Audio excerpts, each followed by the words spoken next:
Like, I knew it was wrong, Okay. and I knew I didn't want to be doing it. I knew I hadn't said yes. I knew I'd said no. I knew my silence had said no. There was many, many things that said that this wasn't right.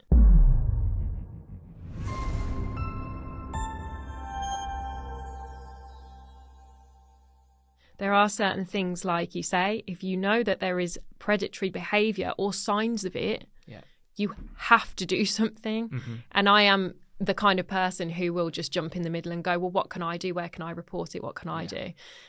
But I've really seen it as well recently, without going into details, that not everyone is like that. And quite terrifyingly so as well. People in positions where they really need to be like that because they're in the business of keeping children safe. You have to be willing to keep them safe then. Yeah. So, there was a lot of... quite a bit of cowardice, I would say. Yeah. If I'm going to be honest. I would agree. Yeah. And I, for so many years as well, I protected everybody else's feelings because I grew up with these people and they were family to me and I care so much about them.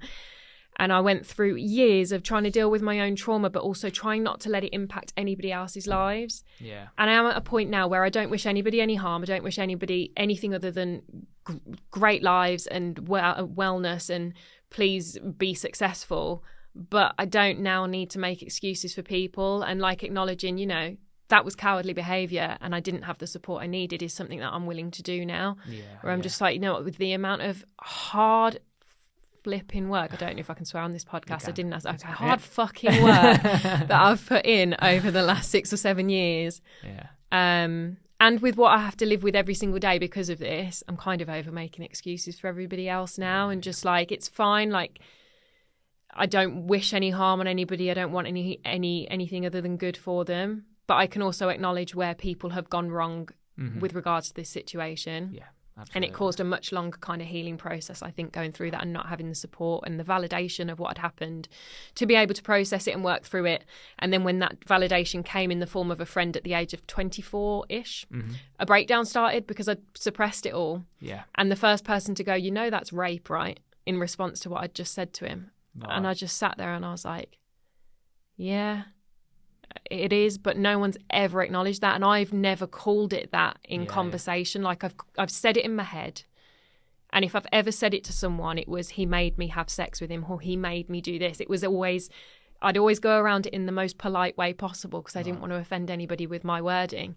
Yeah, and yet I was the one who went through it. I was the one who was raped, and I'm trying to navigate around it. Yeah.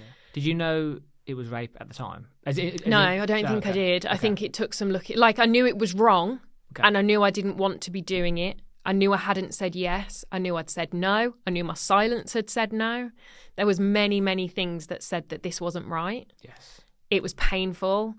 It was horrible, and I cried, and it wasn't what I wanted. But the word rape hadn't come up for me as me kind of owning it and claiming it as what had happened for quite some time. I think it took a while for that to be